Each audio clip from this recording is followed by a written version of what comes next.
E aí pessoal do canal Tecnodia, nesse vídeo mais um vídeo tutorial e hoje aqui no TikTok eu vou te mostrar uma função de como alterar a velocidade. E comigo já dá o like, se inscreve, na descrição tem o link do Telegram, vários cupons para você receber promoções aqui do Tecnodia. Vamos abrir aqui o TikTok para alterar a velocidade do vídeo, deixando ele mais rápido ou mais devagar.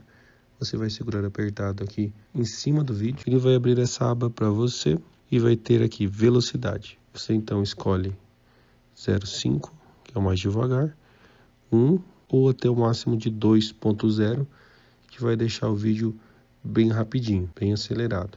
Então você deixa definido aqui, volta e automaticamente ele vai ficar salvo nos seus vídeos, beleza? Espero que a dica tenha sido útil. Se foi, dá o like, se inscreve, na descrição tem o link do Telegram e vários links com vídeos aqui do canal para você assistir. Até a próxima!